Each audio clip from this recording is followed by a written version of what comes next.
Trevor Bauer of the Indians, who is into all the analytics and how to be a better pitcher, and he studies the engineering of it and everything. I mean, like inside out.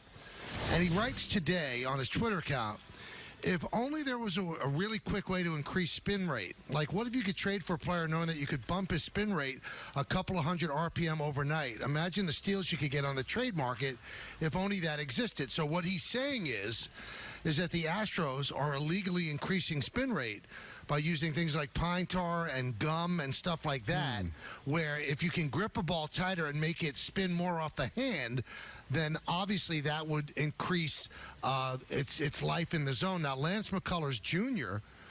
retweeted Bauer and said, jealousy isn't a good look on you, my man.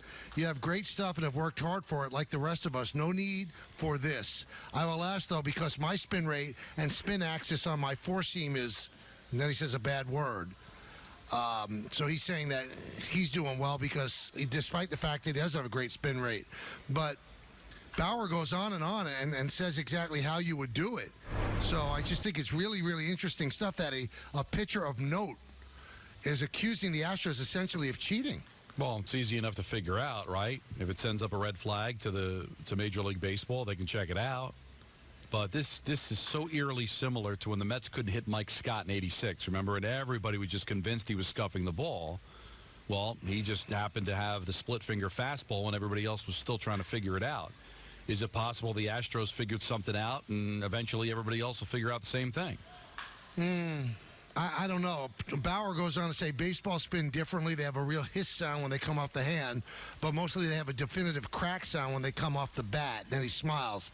I never said Astros are cheating. My only claim is that using sticky stuff on your hand increases the RPM on fastballs, which is blatantly true. The best way to spin a ball is apply force tangential to the ball. In baseball, much of the force is applied through the center of mass to generate linear velocity.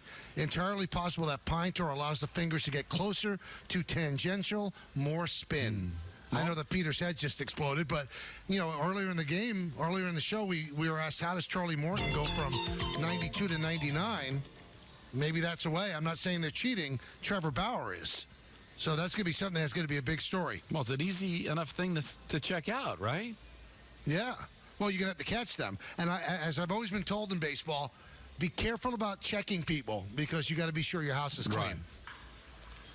Because if your house isn't clean, like I remember a story, George Steinbrenner was getting angry that one of the pitchers pitching against the Yankees was loading the ball. So he called down to the dugout and said to Lou Piniella, I want you to check this guy. He's definitely, you know, the announcers are saying he's loading the ball. I want you to check him. And Lou said, George, our guy's cheating too. I can't do that. Right. So that's what happens. I mean, you have to know. Maybe the Indians' house is clean, and they know that when they play the Astros, that something will come out that the Astros cheated and the Indians are clean. Who knows? But you have to be careful who you check, because if your house isn't clean, then you're going to get caught too.